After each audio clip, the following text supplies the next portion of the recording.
Hello, everybody. Welcome to your mini hot takes for round 17. We are 7 games out of 12, one day into this midweek round. But don't you worry, there is plenty to talk about in EFL Championship land, including huge head-to-head games at the top and the bottom of the division. Derby back to winning ways. A couple of the parachute teams come in strong as well, and that includes the greatest job interview stroke audition I think we've seen in the Championship down at Southampton. Get involved down there in the comments. Make sure you've hit the thumbs up button. And please subscribe to this channel for super regular daily EFL Championship content. Let's start at the top. And Coventry City they're not just good, they're not excellent. They are on the verge of being extraordinary this season. And I think if things continue to play out in even a vaguely similar way, we might be talking about this Coventry side, or at least they have the potential for us to be talking about them in years to come with what they are doing. It was Middlesbrough 2, Coventry 4. So yet more goals flying in, 47 goals already. Nearly hit the big 50 mark, projecting just the 127 goals now, Coventry for the season. And for the second time in 3 games, Frank Lampard and the Sky Blues have had to go away from home to play second place in the league. And they've won both of them. They are in utterly irresistible form. It's not just the results. If you watch them, they are completely relentless. And we'll get into the minutiae of the game, but I was doing Southampton-Leicester last night, and we were in the second half, and it went back to 2-2. And I said, if Coventry are what we think they are, not only are they not going to lose this game, having surrendered a 2-goal lead, you realise they're going to go nick it at the end. And that is exactly what happened. And maybe Coventry are exactly what we think they are. We think they're the best team we know they're the best team in the league. They are now 10 points clear. I mean, the promotion cushion is exactly the same because of Stoke's win, but 10 points clear at the top of the table. Every metric has them as the best team in the division. Are they going to be one of the best of the last 5 years or of the last decade, or one of the best Championship teams ever? Got themselves 2 goals in front in this one. Sims, Kitching, I think lots of goals. Whittaker getting one back for Boro. Who scored the equaliser? I can't remember. Bobby Thomas, own goal. So, I mean, they've shown a lot of resilience there. I mean, Boro have shown a lot of resilience from Kim Hellberg in now, basically in charge, probably from now. I'm sure this was mostly Adi Vivash, given A, his Coventry connections, and B, Hellberg sorting out work permits and whatnot in the background. But noisy Riverside Stadium, team up towards the top of the table. It goes back to 2-2, but of course, they keep it moving, they keep going, and the levy breaks in minute 85. By the way, there is a big moment. I think, is it Conway that misses the chance at 2-2 to put Boro in front? But would that even have mattered? We've seen Coventry go behind plenty this season. I was on the Sportsman on Monday, and Simon asked me, what will it take Middlesbrough to beat Coventry? And I jokingly said, you need to score 3 goals to beat Coventry. Go figure. You literally need to score 3 goals to beat Coventry. The only team that have beaten them have been Wrexham, and Middlesbrough got 2 here, and it was not enough. Great end in there. 2 goals quickly for Cov, Kitching and Sims again, and playing it so well. They play the set plays beautifully. The wingers all contribute. The substitutes contribute. Ellis Sims, we imagined he would have been sold in the summer because he's kind of out of favour, and he comes in when Haji Wright's not around and contributes. A couple of goals here. I think he scored at the weekend as well. I can't quite remember, but he's certainly been in and amongst it with the goals, hasn't he? It's just absolutely exemplary from Coventry. And honestly, I get a little bit fed up of the, there's a long way to go analysis. If the best you can do, and that's your only view on Coventry, is there's a long way to go, I think you need to do better. Because, I mean, first of all, that's absolutely useless to me, because people tell me there's a long way to go at round 5, 10, 15, 20, 25, 30, 35 and even round 40. People are telling me there's a long way to go at Easter. So I kind of disregard it immediately. And who cares if there's, quote, a long way to go? If you win 10 games in 11 in the first block of 15 or 16, as Coventry are doing now, around 17 now, indeed, you can't just ignore the impact of that because there still happens to be, whatever it would be, 29 games to go. And if you do the maths, Coventry's start coupled with the low tide, right now, the projection is you would only need 82 points to finish in second place and get automatic promotion. So Coventry's superlative form, coupled with the fact there's a low tide, it's not like we had two teams with 100 points and Sheffield United missing out with 92 on pitch. Ipswich needed 96. Leeds took them to the last day the season before as well. But if you base it on our projections right now of 82, it'd probably be higher than that. But let's just go with the numbers we've got and the reality we live in. Coventry, if they scored 1.45 points per game, that is 14th place form. 14th. Bottom half for the rest of the season. From now, can lose a load of games, will get 83 points. And they will be promoted. So, yeah, people, I mean, sometimes people say there's a long way to go because they're deflecting. And don't worry, Coventry fans will deflect as well because they're a bit uncomfortable with it going so well. Opposition fans will deflect because they're a little bit envious. People who haven't got a lot to say will deflect from the fact that they haven't got a lot to say. I just feel you cannot ignore the fact that a team has got 40 points at round 17 and could frankly... I'll tell you who had a long way to go. West Brom under Slaven Bilic. They got in a position like this. They were rubbish for the second half of the season. Where did they finish? Look it up. Bournemouth under Scott Parker. They did this. They were rubbish for the second half of the season. Where did they finish? Look it up. Both sides finished second. All I'm saying is, to me, it's not that relevant that there's a long way to go. Because if you give yourself such margin for error to the point that the numbers tell you you could play 29 games in 14th place form and on current trends still be promoted, that says that this is far more important to talk about how decisive what Coventry are doing right now, especially in the context of a league of a league where we don't have... What do we have last season? We had Sunderland started like a house on fire. Sheffield United did, and then Leeds and Burnley got stronger and stronger as we went. We had 4 teams going for it, taking points off each other and challenging at the top. It's not like that at all this season. If second place is going to be winnable with 82 points, then... Anyway, I'm praising Coventry and I'm suggesting that the focus should be on the magnificent work that they have done and are doing, not what could happen just because there's a whole bunch of games to go. And what's the absolute worst case scenario that could happen in those games? People will say, yeah, there's a game coming up against Ipswich, I think, a couple of games' time. But again, I can't sit here and talk about margin for error and say Coventry should be terrified of playing Ipswich. They could lose the game and, just crack straight back on with it and all is well. Exactly what they did against Wrexham, I think. 4-game win streak since they did that. So, give Coventry their flowers. And my message is, do better than there's a long way to go. That might be the last bit of your analysis, hopefully after you've praised an extraordinary start from Coventry. Hellberg is in now at Middlesbrough. Middlesbrough are not in good form. I've said this for a long time. I think there's 2 factors. Again, the low standard at the top of the league in terms of one team banging the points on and nobody else really near even 2 points per game standard. We normally expect a couple, even 17 rounds in.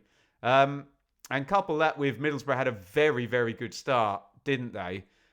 If you freeze the table... Well, in fact, if you do it over Coventry's 10 wins in 11, Middlesbrough are 14th. And 14th is a magic number here because they don't have the margin of error to be 14th. And I think that maybe illustrates my point, doesn't it? That even with a 4-game excellent run at the start of the season, and then Middlesbrough running 14th place form.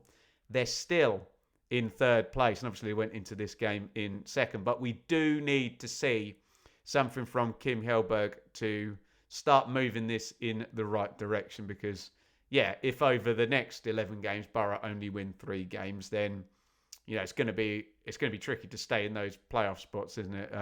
You can see a couple of other teams coming who we are about to talk about. Get involved in the comments. Middlesbrough 2, Coventry 4 in a juicy, sumptuous 6-goal head-to-head. First versus second at the top of the Championship. And Stoke took 2nd place last night. They beat Charlton 3-0. Sorba Thomas is back in the goal contributions. I can't remember what game it was. Someone will tell me in the comments, please, where Sorba Thomas scored directly from a cross. This feels like he's done it 3 or 4 times now this season, because he's going to score 2 crosses in this one. And if you remember, for the first portion of the games, he was the guy, wasn't he? 8 goal contributions very quickly. It's been 7 games since Thomas got a goal contribution, but he got 3 in this game. Yeah, the first one's just a loopy cross that flies in. Good bit of quality for the second. Gives it to Manhoef, but his work is not done there, because he does make a good run to distract the defence, which then allows Manhoef to give the keeper the eyes, stick it down to his left-hand side and make it 2-0.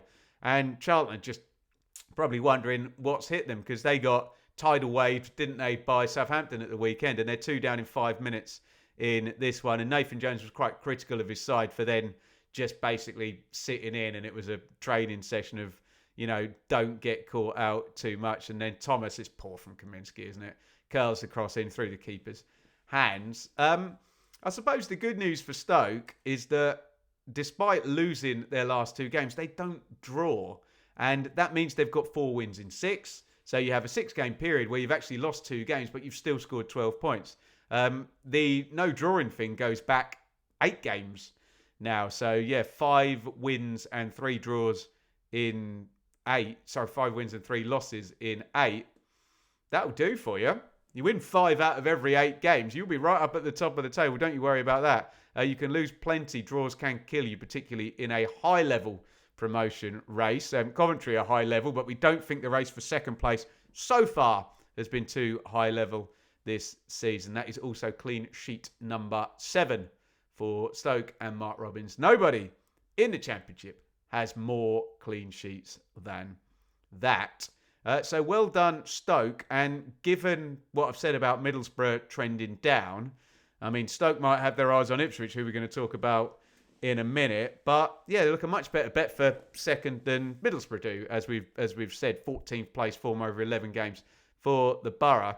Charlton, what is it about Nathan Jones and Southampton and Stoke, 2 of his old clubs who he's had his 2 worst periods in management at, and he's been hammered by both of them in the space of a few days there? Jones does not like managing Stoke or Southampton, or apparently playing against them. So there you go. 3 straight L's for Charlton. I mean, Jones will talk about, well, he did talk about they're new to the league. They've had players injured, embargoed with Bree at the weekend, concentrated in defence as well in terms of missing bodies. But there has been individual mistakes, particularly in this one, that have hampered them as well. 9 goals conceded in 3 for Charlton. They conceded 11 in the previous 14. So you can do your numbers there. Nearly 50% of their goals conceded in, not very many percent of their games. I can't do 3 as a percentage of 17 very quickly in my brain. Somebody could do that in the comments for me. Go for it. And Charlton are going to want to move on.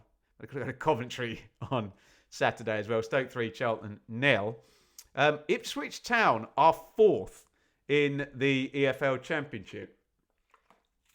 And it's been a very slow, and I've heard many Ipswich fans argue, kind of tedious season from Ipswich. If you draw it's an exceedingly high bar, I know, but if you draw a comparison with the swashbuckling, aggressive, wonderful 23-24 team, it was nothing like this. But it's a different time.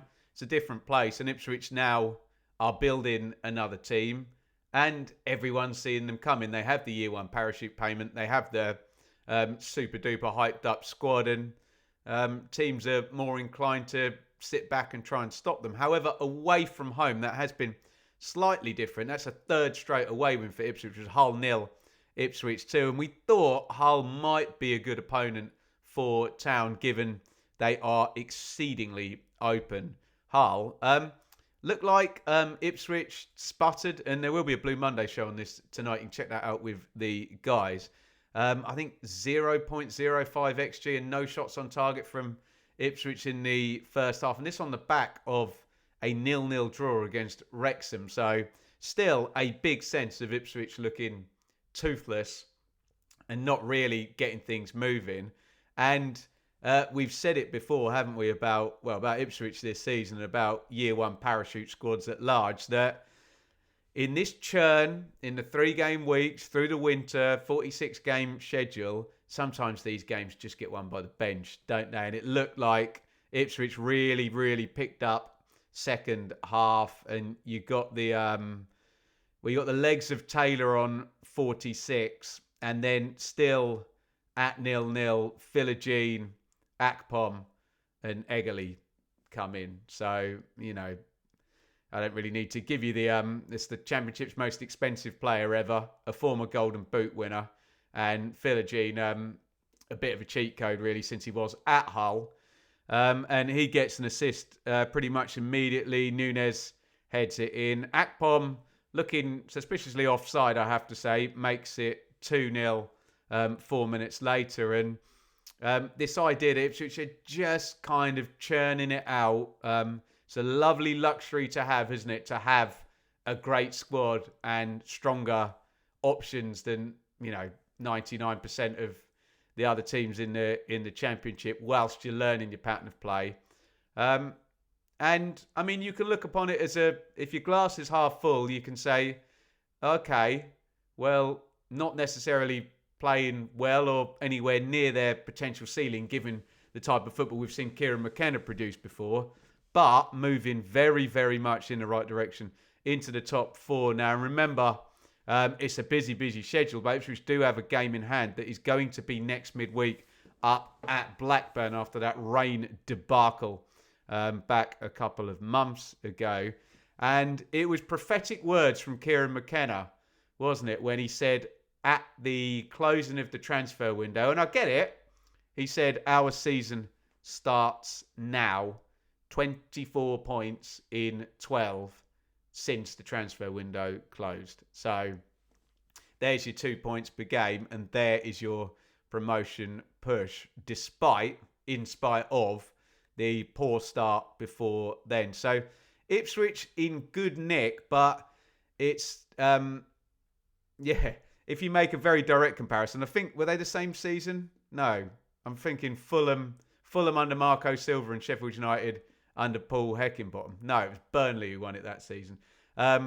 Ipswich are less Fulham under Marco Silva, who were just explosive and amazing and blew everyone away, like Coventry are doing at the moment.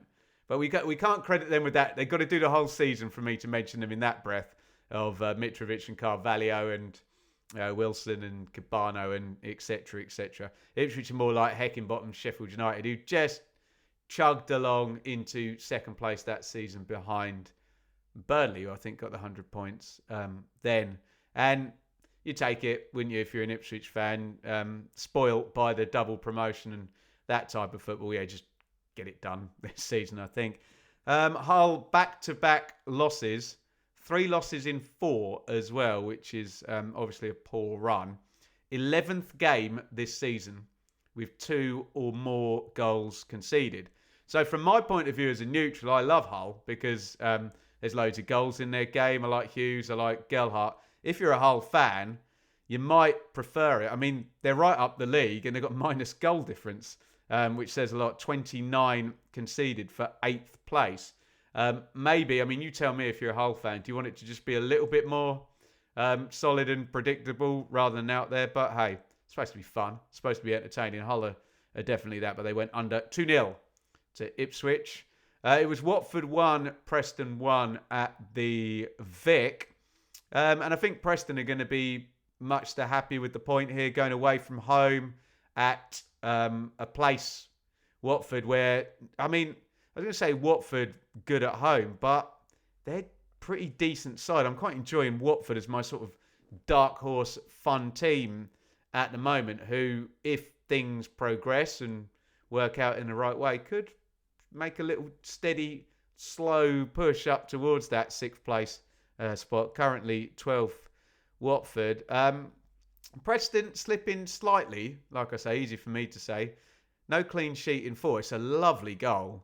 Dobbin, beautiful, on the carry. Always saying the Championship, if you can carry the ball at speed and play a through ball at the same time, Emi Buendia of Norwich was the master of that. Because of the kind of rudimentary level of Championship defending at times, you rip teams apart. Everyone in the Premier League can do it. All the teams can do it. But this type of an assist always kind of pricks my attention there from Dobbin and Jebison. And, you know, they got themselves up. And then in the game, they're conceding 24 shots. And, yeah, you can be a side that's solid and good defensively. But it can't be that sit back and defend, can it? You're going to concede with that volume of shots and probably not win the game. So that's why I say Preston will probably be the happier with it. Watford are 5 undefeated. And in the last 11 games, Watford are 4th. And it's only Derby with their mass win streak. And then Ipswich, who've had the good run since the window closed. And Coventry, who've just top of every metric anyway. One loss in 7. And that was away at Coventry. And all the Coventry fans told me that Watford played well in that one. And let's be honest, they could have won last night. Okay, they had a 3-2 turnaround at Derby, so it's swings and roundabouts. Could have beaten Bristol City in the last home game as well. Beleaguered injury hit Bristol City, snaffled a draw there. So what I'm saying is you could add at least another 2 points on for Watford. And they're even closer to where they might be a dark or indeed light hornet to get in there. So, Watford 1, Preston 1. Get me your thoughts in on that lot. Boro, Stoke, Charlton, Hull, Ipswich, Watford, Preston. And we've only got 3 on the second page here. Only 7 games to talk about, which means I can go a little bit longer. Makes my life easier, doesn't it? Swansea 1, Derby 2. No surprise, really, given Swansea's kind of chaotic last couple of weeks. Vitor Matos is in and did take charge, but it's a bit like Clement at Norwich, who we'll talk about. What are they supposed to have done? Players coming back from international break last Thursday and then 2 games in a matter of days. They've probably barely had any time to get any ideas across to the players. That is the grind of the Championship, and that is the risk of changing your manager mid-season, especially in this run up to Christmas and FA Cup 3rd round. No surprises.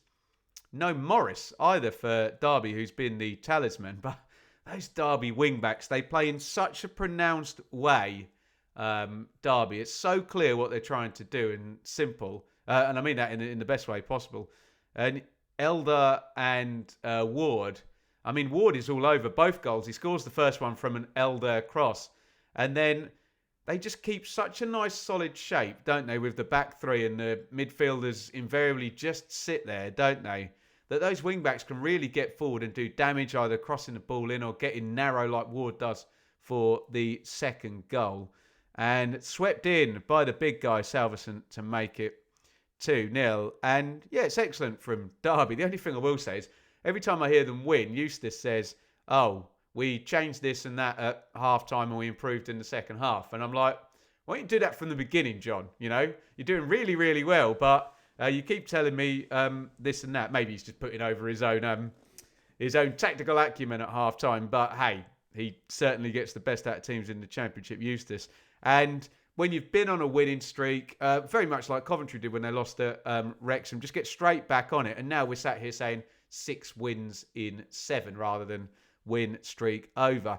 They're also very reliable goal scorers, Derby. And I talk about the wing-backs, talk about crosses, talk about set pieces. They've scored 11 goals in their last 5. So they're scoring 2 or more very, very consistently. And again, that is without Carlton Morris in this last one. And I think he's going to be out for the foreseeable future as well. They were, Derby, just for a cup of tea, in the top 6 last night. I think that was before we had the goals for Ipswich. Am I right in saying? Or would 2 teams have gone above them? I don't know. I can't do my maths. I'm sure I saw them up in the top 6 for a little while.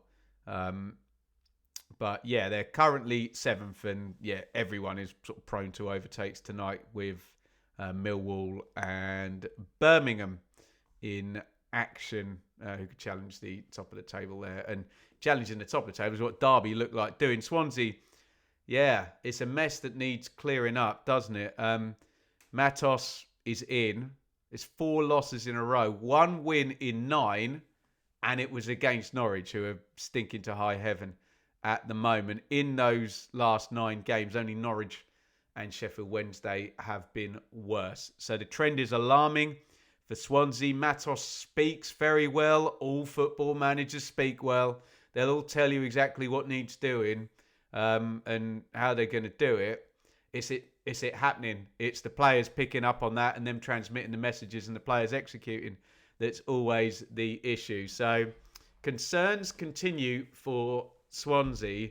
They need to turn this around. And if we get a Sheffield United win tonight, then, well, whatever happens, Portsmouth are either moving away or Sheffield United are catching up tonight in that game. So, yeah, big problems for Swansea. Let's be fair, it doesn't matter what anybody else does. If you're losing 4 in a row, you know how that is going to end up. Speaking of 4 in a row, Southampton 3, Leicester 0 was a 4th win in a row for Tonda Eka. And I had people in the watch along last night asking me, have you changed your mind on Tonda Eka? And I mean, I always try and defend my initial position, but hopefully have enough humility to, to change my mind.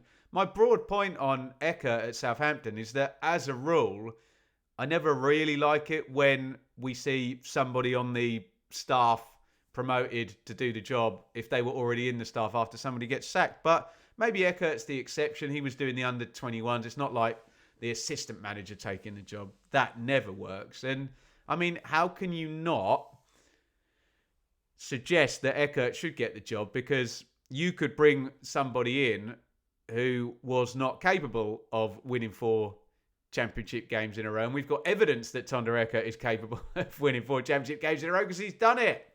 And it's so strange that Will Still Monday Night Football clip came up in my YouTube yesterday. And I clicked on it.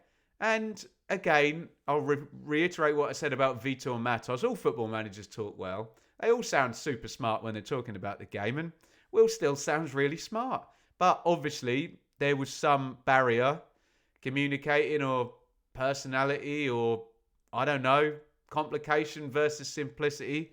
I don't know what it was that the Saints players weren't buying, that they are buying now. And it's really, really all coming up roses, isn't it? 2 points off the playoffs.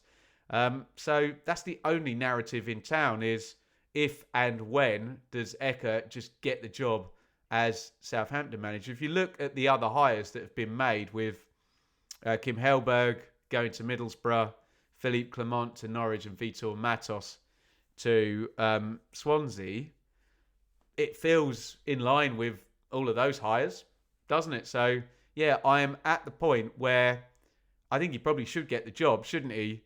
But I do still believe that it's not the best way to run your club to have, particularly if it's the assistant manager, but this is not the assistant manager, but to have people on the staff and them stepping up always smacks a little bit of, oh, go on, you do it then, fine. But doesn't look like it's the case here. So, yeah, I would be an Eckert,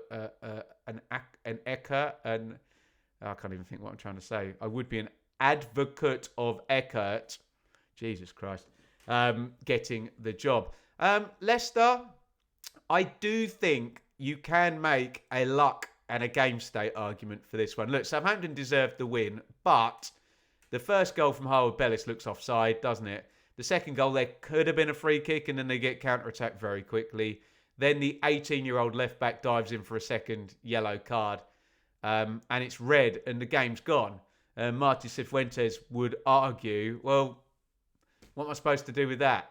You know, they have been a bit unlucky in the, you know, the kind of nuances of that particular first 35 minutes, but they haven't been great over a long period. So two things can be true. I can think things went slightly against Leicester last night. However, if you're playing well, you cope a lot better with things going against you. And we're going to talk about a team in a minute who does not cope well with anything going against them. But Leicester, last 13 games, are 17th.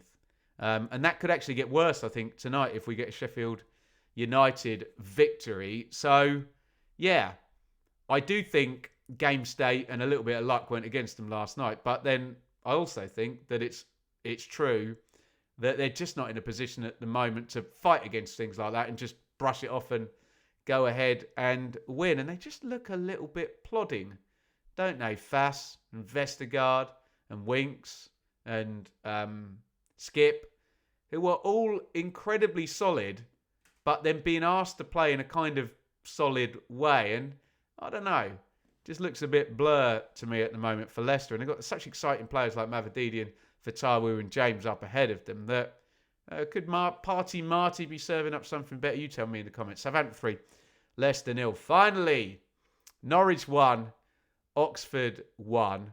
Please go and watch the prediction show because I predicted this one down to an absolute T.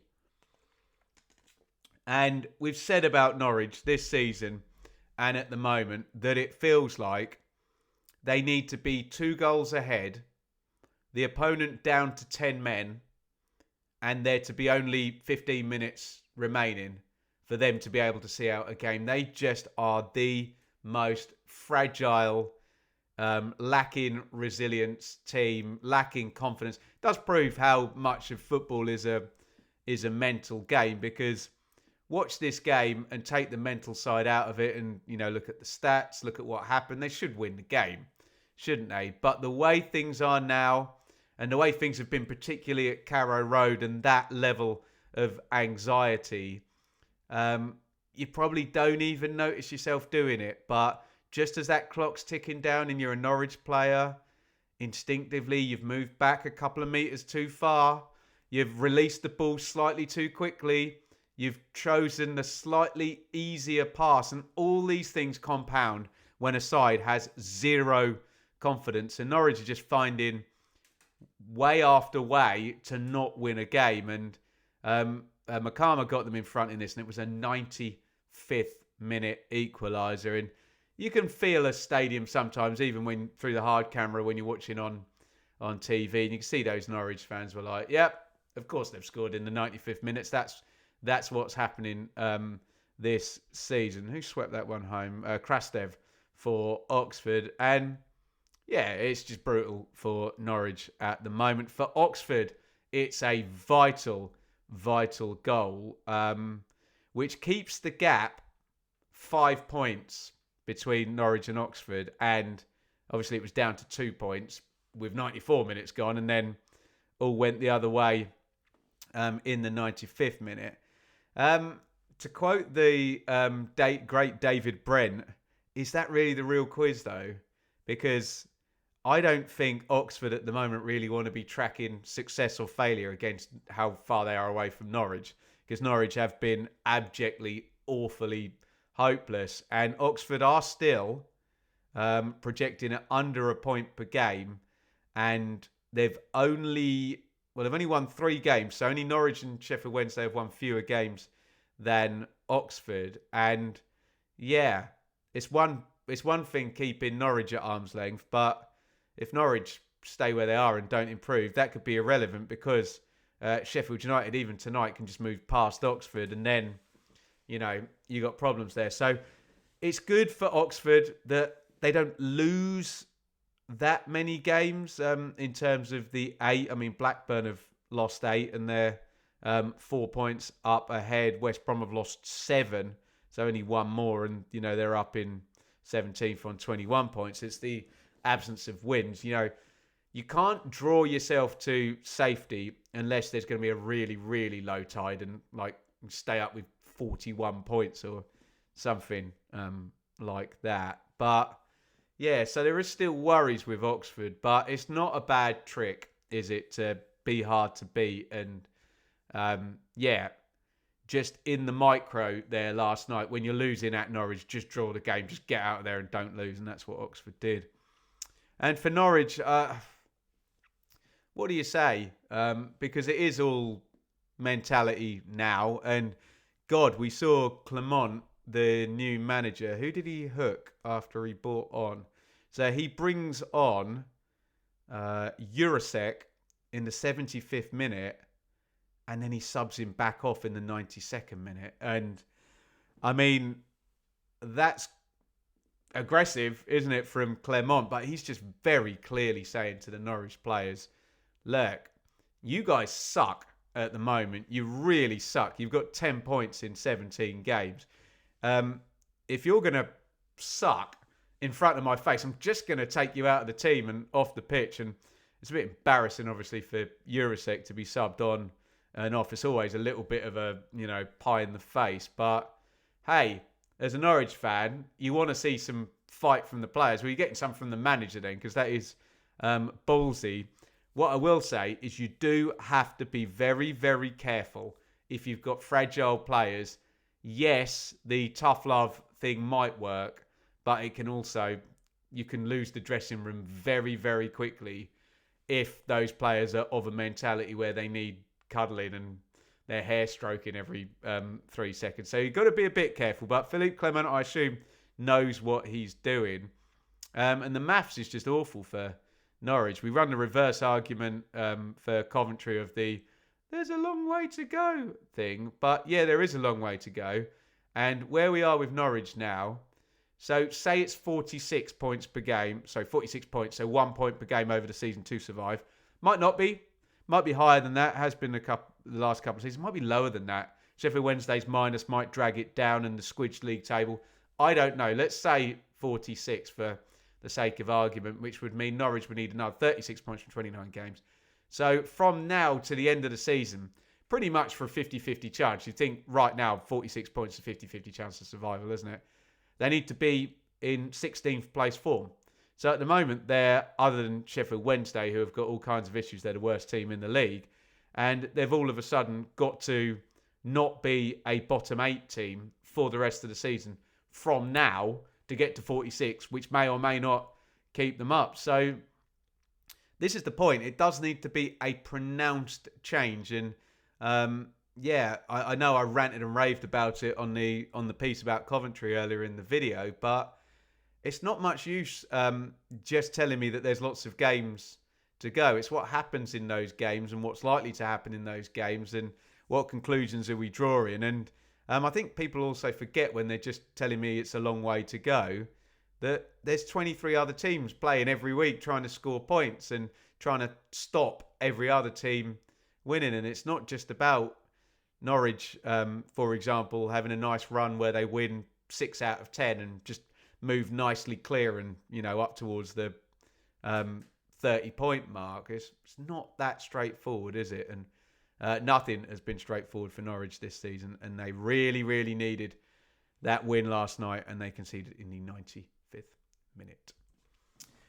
There you go, you lot. Those are your EFL Championship mini hot takes. I say mini. I've done 38 minutes. Imagine that. And I will be doing another nearly 3 hours tonight because we are going to be watching along with West Brom versus Birmingham tonight on the agenda as well. Blackburn QPR, Millwall Wednesday, Sheffield United Pompey, Wrexham Bristol City. So come and join me tonight for that one. Please hit subscribe on this channel. It really, really helps me out if you do. Helps the channel grow. And you're always great with your comments. Get them in down there and your thumbs up as well. All of that really, really helps out. We'll put a couple of clips up there. I know I'm asking a lot, but if you can subscribe to our new clips channel as well, that helps us massively if you've only got 4 minutes, say, rather than 40 that I've talked for now. So I'll shut up and I'll see you all tonight for the watch along.